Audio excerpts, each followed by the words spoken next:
Hello, everybody. Welcome back to Mystic Kingdom.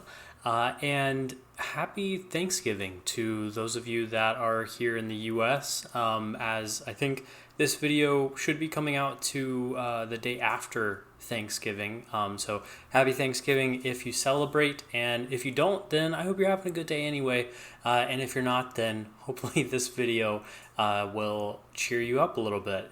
So what we are doing here today is we are building two different buildings here in this episode, and they are sort of a tropical Caribbean Tortugas, Florida, old colonial Spanish / French style buildings. As you can tell, I don't really have sort of a gist for the architecture here, but I'm definitely trying to go for more of that Spanish-French colonial architecture here. And what I've noticed from looking at a lot of the pictures is they're all typically brightly colored, and they have a lot of these archways, which I thought was really interesting. So we don't really have anything that's great for making these archways here in Planet Coaster 2 right now. So what I've been doing is I was using, as you can see, the mythology pieces and flipping those around because they have a good enough stone texture on the back, and I think it's technically marble in the game, but who cares. So I'm trying to adjust the sizes here, get those just right, and again, I gotta say it was really difficult to get these just perfect, just right. But I think the final result of this building in particular, the pink building, is probably my favorite build that I have done in all of Planet Coaster 2 so far. And if you're watching this in the future, then I might say that about some other different buildings that I will make.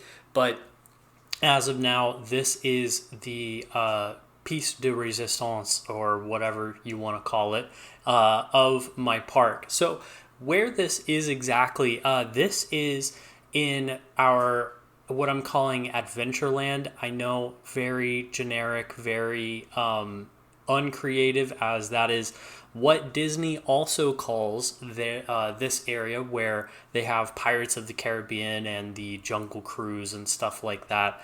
So if you have a better name, let me know in the comments below if you have a better name for this area, and I would love to take any suggestions that you have.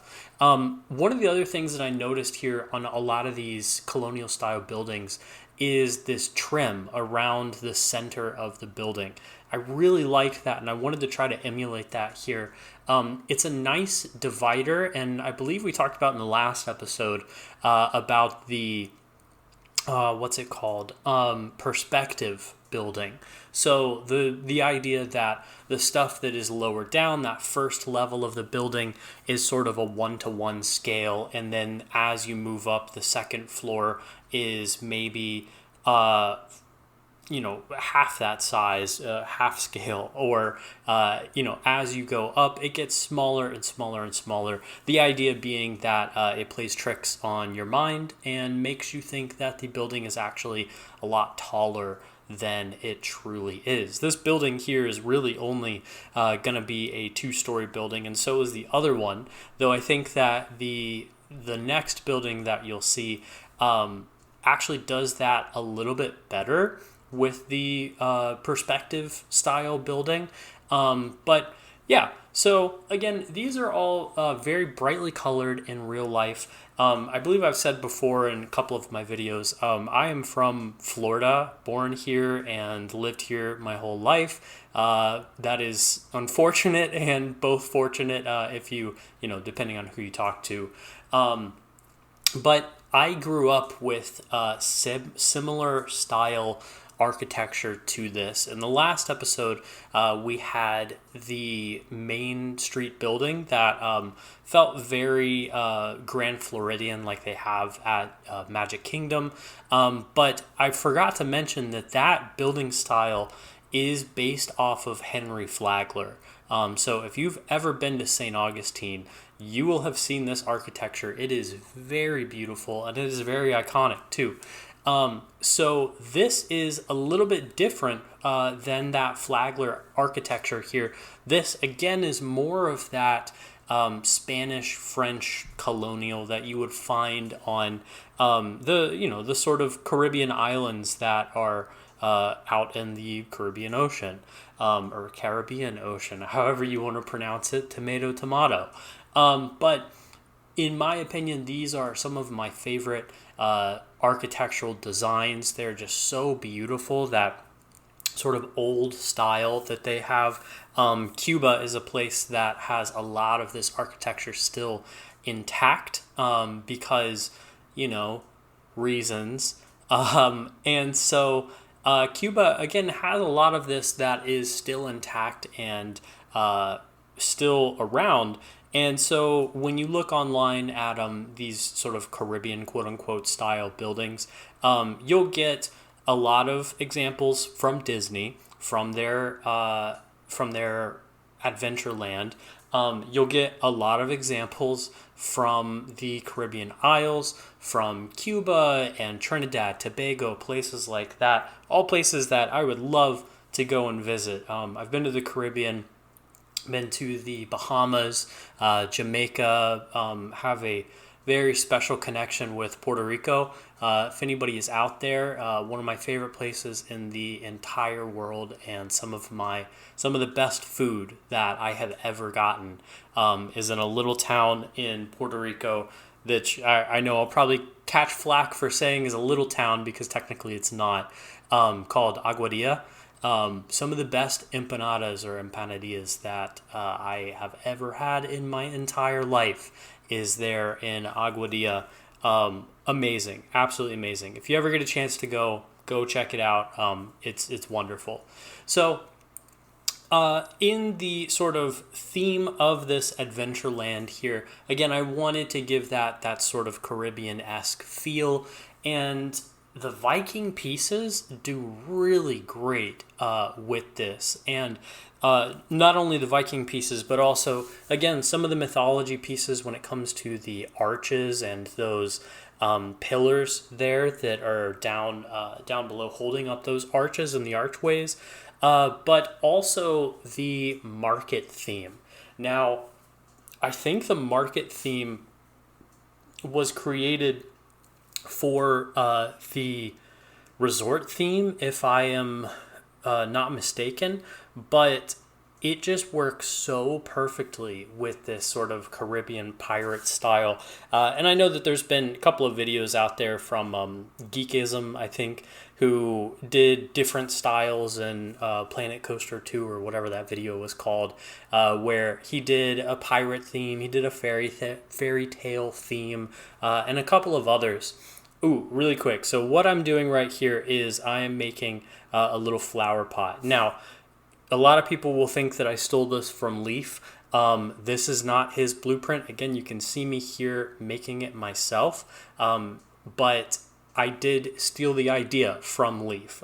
So what I've done to get that mulch texture in the pot is I turned the flowers upside down. That's an old Planet Zoo, Planet Coaster trick there.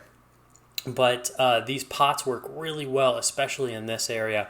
I know Leaf has been going pretty hard on those in his videos lately, and they look amazing. But I don't think that they fit truly everywhere. It's definitely a style that you would have to be going for if you wanted that sort of style of building. Now, again, getting back to it, these tropical Caribbean style buildings here, typically, because of how old they have a lot of wear and tear. You also have to consider sort of the local environment. As someone, again, who is from Florida, we also get hit by hurricanes very often. I've been out of work for a few weeks this year already because of some of the hurricanes that have passed by. So what I'm trying to do here is make this building look old and weathered. And again, this is a very different style to what we had on that main street, where I wanted everything to sort of look pristine and that sort of quote unquote Disney-esque look there. But I think this right here is actually my favorite building, again, in all of Planet Zoo 2, or Planet Coaster 2. Not Planet Zoo 2, though I wish that would come quick. In Planet Coaster 2, that I have built so far. And, I also got to say, on the note of Planet Zoo 2, I never played Planet Coaster 1, and I know that that is going to upset some people. However, Planet Coaster 2, I am actually starting to like it more now than Planet Zoo.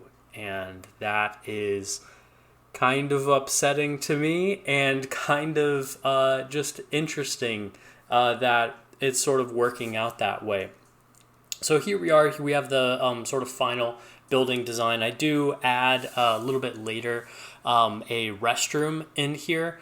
And, this is very simple. I'm not going super, super hard. This is up on the workshop.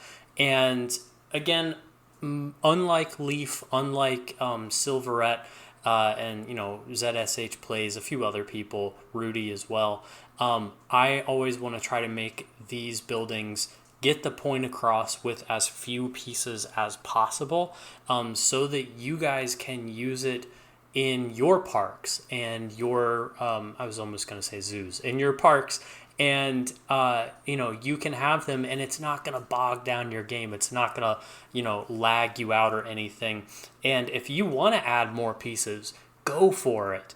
That is completely up to you. And, all I want to do here is give you all sort of the shell, the base that you can work on there. I really love these signs that they have. Again, these are the mythology signs.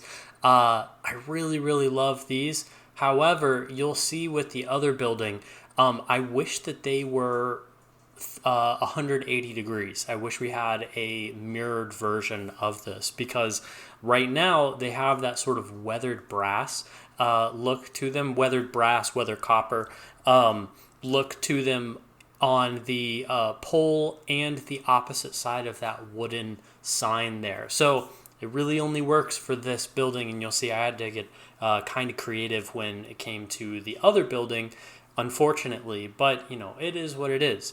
So going through here and adding in some lights to this building, trying to give it sort of a better ambiance. As you can see, the sun is setting. Once again, if you did not hear me say, or if I forgot to say, which is totally likely as well, this is a franchise build. So this is a build that we are doing in franchise mode. If you would like some tips on franchise mode, let me know, whether it's in this game or in Planet Zoo. I have many years of experience with franchise in Planet Zoo, and I have just about as much experience in franchise as this game has existed. So I've been playing franchise mode since day one here in this game, and I love it. It's not as management heavy as I thought that it would be. It's not as management heavy as I think it should be technically, but it gets the point across, it gets the job done, and it is what it is at the end of the day. So one of the things that I really love, I know the path system has gotten a lot of flack from people before. I actually really like it, and I like that I can block out the path and make it so that that little fountain area, people aren't walking through it. I could, if I was really tedious with it, portion out every single pillar and make it so people aren't walking through that. But I don't have the time or the will mentally to do that. So what I'm doing here now is I'm adding these rocks onto the shoreline, and I haven't shown you guys how I do this before, but basically these are the same 3 or 4 rocks that I sort of rotate, add onto this shoreline. Again, it gets the point across. It's not overly complicated. And what you just saw me do right there was add periwinkle onto the edge of this riverbank here. And I love the periwinkle in this game and in Planet Zoo. If you have never added it onto the edge of a waterway, it just adds something so realistic to your builds. I could add cattails and reeds into there later. I don't know that I will. I don't know that I really want to. But what the periwinkle does there is it acts sort of as a duckweed or a hornwort or anything like that. Again, this channel did actually start at one point as a reef, as a aquarium channel, and we may go back to doing some of that at some point. We actually have the weekend after this video releases, or no, before, the weekend before this video releases, the 22nd, Saturday. That is called Local Fish Store Saturday. That's something that reef builders, if you all are familiar with any of that, I know I'm getting into a completely different hobby, different niche here, but there's a group called Reef Builders, and they were founded by this guy, Jake Adams. And basically what he wanted to do was have a day set aside every year as sort of a quote-unquote holiday where you could go and support your local aquarium shops during that day. So I always try to take part in it if I can. I'm very broke, but I try to do that whenever I can. And it's a fun time, and it's a good way to support local fish stores and get out to places that you probably have never been. Forces you to look at these really small aquarium stores and, actually figure out what's there. Again, I live in Orlando, so if you're into this hobby, you may know some of the big ones here. I live right next to right near Top Shelf Aquatics, and then a little bit further away, but still relatively stone's throw distance, is Worldwide Coral, the largest coral distributor in the entire world. But anyway, I will get off my rant on that. I love aquarium stuff. We'll probably add some videos of that here. So now we're on to the second building, and I wanted this building to be both visually distinct and also architecturally similar. So I went with a sort of light orange color. This is a very common color that I saw in a lot of the architecture images on Pinterest and Google, was this sort of orange color. The salmon pink color of the last building was also fairly common as well, but it wasn't as common as this orange color. Excuse me, I had garlic bread and I am getting a little bit of acid reflux, but that's fine. I'll probably edit this out unless I don't. So yeah, but yes, so I wanted this building to have a little bit of architectural similarity to that previous building. And so again, we have the archways here. Now, what you're seeing me do here with the fence up top, this is a technique that I saw Stan Wolf use on his Haunted Mansion build, the facade of Haunted Mansion. And so this does a pretty good job. I'm not entirely sold on the gate part, and you'll see we actually have to take it out when we get to the balcony on this, but I wanted, again, this to have that French and Spanish sort of colonial feel there. So we're adding in these balconies above. If you've ever been to the French Quarter in New Orleans, or if you've been to what's the Bourbon Street. If you've ever been to Bourbon Street in New Orleans, which I don't know if that's the French Quarter or not. Correct me. Let me know in the comments if Bourbon Street is a part of the French Quarter or not, if you're from there. I really would love to know. But when you go to those places, a lot of times they have these balconies overlooking the street. So I wanted to do that. Again, the last building had a balcony, but that was a more robust balcony that was made out of stone. It is a part of the building integrally, like it holds up a roof and all of that. These little side balconies here, I didn't want to do that. They don't hold any of the building up. They are there just so you can go and step out there to go see the street down below. Now, I gotta be honest, this side of the park has been a very difficult one to work on. To get this architectural style here took longer than I would like to admit, and I've been trying to figure out what ride to put over in this side of the park as well. Obviously, there's Pirates of the Caribbean, or we can't call it that, so it would be Pirates of the Copyright Strike, or whatever you guys want to call it. So obviously we could go something like that. We could do a sort of boat ride through a part of this area.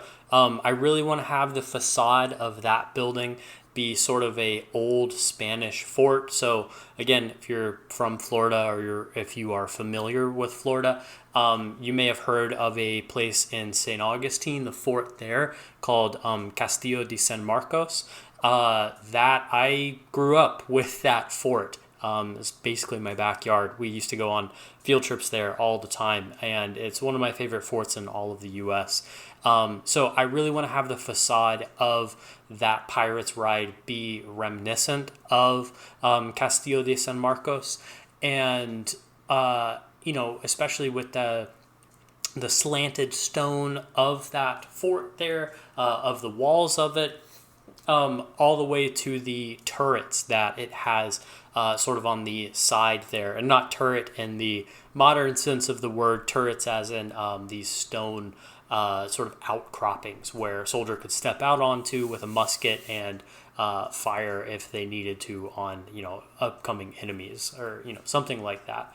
So I really want to go with that style for the ride, for the facade of the ride of this section of the park. But I don't know, because I've tried playing around with the build mechanics for the rides, and I gotta be honest, I am very rusty at them. That's why I haven't made a video yet of making a ride track. Again, the mountain descent ride that we have was a prefab that Frontier made, and I just added a whole bunch of rocks around that just to make it look pretty. But I haven't actually really gotten into making the rides themselves. I'm still kind of struggling with that here. And again, like I said, I have been playing Planet Zoo from the very start, but I never played Planet Coaster 1. So if you have any tips or tricks on how to get better at building these rides, let me know, because I really would love to get a little bit better at building those rides. So here you can notice I'm deleting sort of the top fourth of this building. I realized at this point that this building was a little bit too tall. Again, what we want to do is have that forced perspective building style, and I think that by lowering it to, the 2 meter building, or it might be the 4 meter, just kind of sunk in halfway, but it adds this wonderful effect of sort of making it feel like this building is higher up than it actually is. It really helps at this point sell it by having these really small windows there up top, and then a little bit longer windows down below here on the sides. But yeah, this building is really, really good as well. Again, I think the pink building is my favorite building, but absolutely let me know if you prefer this building over another. Now, I think I said in the last video, or the first episode of this Mystic Kingdom playthrough here, or speed build playthrough, whatever you want to call it, whatever it's called, that we'd be going back to Prehistoric Kingdom, and I promise we will. We will go back to Prehistoric Kingdom. I just genuinely have been having so much fun playing Planet Coaster 2. It is kind of unreal how much fun I'm having just building these buildings and creating these little areas that are sort of unique in their own ways and have these different feels to them, these themed areas. Yes, I know you can do that in Prehistoric Kingdom, and yes, I know you can do that in Planet Zoo, but for a theme park, to me, the themed areas, the facades of the buildings, the things like that, that is the park. Yes, the rides and things like that are what actually make the park the park. But in my mind, in my opinion, when I go to Disney, yeah, I want to go ride, Pirates of the Caribbean or, Spaceship Earth or whatever. But to me, the most visually interesting thing, the thing that gets you into that park and makes you want to come back consistently, is the style of the buildings, the facades. Half the time, I want to go ride Pirates of the Caribbean so I can go in the queue and see the stuff that they have there. I know that's kind of weird for some people to think, but the queue to a ride should be interesting, and the parts that are leading up to that ride should also be just as equally interesting as the ride is itself. So again, other examples of that at Epcot, there's a ton of places like the Land. Oh man, don't even get me started on the Land. That is my favorite ride in all of Disney. We may try to build that here in this park eventually, or maybe we'll start a different park and we'll put it there. The Land is absolutely my favorite ride in all of existence. I know that is going to ruffle some feathers, and I know that there are going to be people out there who do not agree with me. I don't care. I love it. It's great. Soarin' has nothing on the Land. Yeah, come here for the hot takes on Disney rides.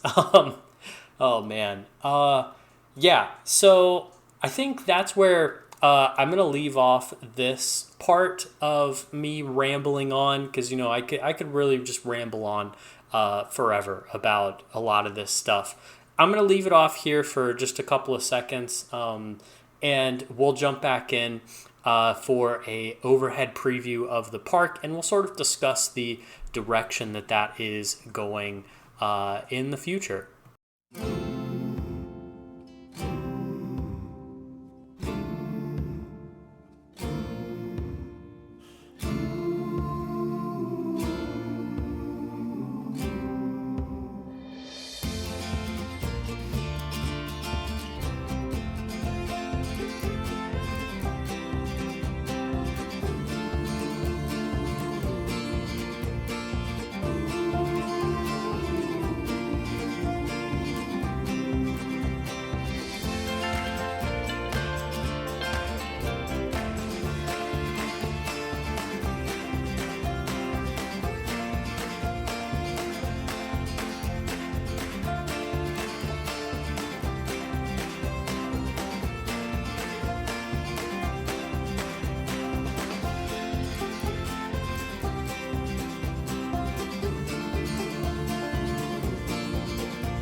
All right, so here we are in the overview of the park, and I wanted to give you all this overview here just to show you what's going on. So you can see up there in the top left, we have our two Tortuga style buildings that we're calling over there where we have Adventureland, that sort of area.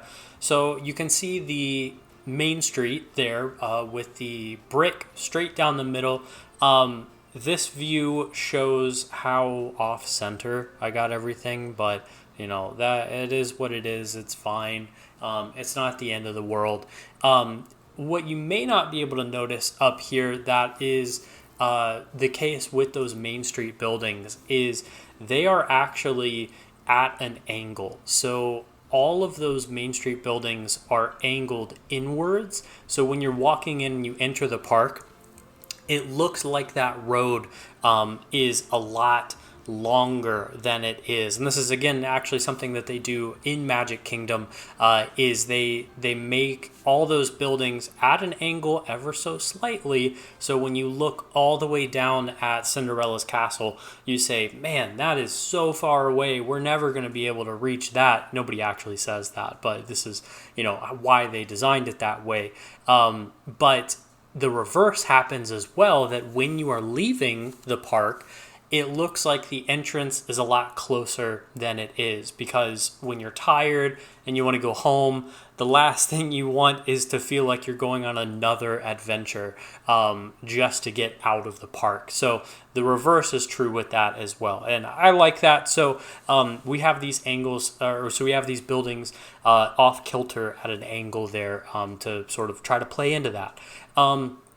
Where you see next to that at the right, that dusty, crusty area with all those rocks, that's where we have our mountain descent ride that you can see rolling through those rocky mountains there. And then above that, again, I'm very rusty at building the actual ride systems in this game, the track systems in this game. So above that, above the mountain descent, you can see towards the top of this thing at the center of the island, whatever, is a little family train where it's just got a simple track, nothing too crazy.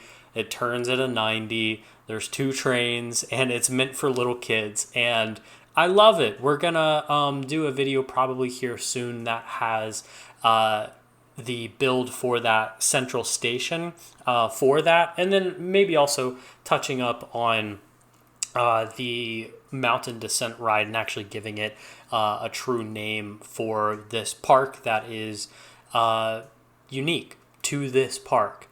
So I'll put on screen now the code for my profile, my Frontier profile, as well as the franchise code. Now, I'm putting up the franchise code this time because I'm curious. I've been having some conversations back and forth with a couple of my friends that play this, and they cannot find my park with just the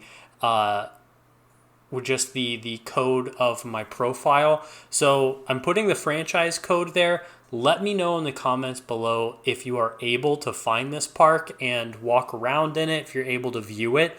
Because ideally, I want to make this series and this park for you all. I want it to have you all visit if you actually can. I think that's one of the really cool things about this game that, we can't do in Prehistoric Kingdom or in Planet Zoo, not easily at least, but let me know if you're able to visit. And yeah, that's actually where I'm going to end off this video here. So thank you so much for watching. There's a million things you could have been doing today, and you chose to spend a little bit of time here with me and watch me build a couple of buildings and see an overview of this park. Let me know what you would like to see in this park here, and let me know your thoughts down below on just anything. Let me know if you had a happy holiday, if you're looking forward to the holidays. Let me know what you're doing. Not really. Don't do that. But yeah. All right. Goodbye.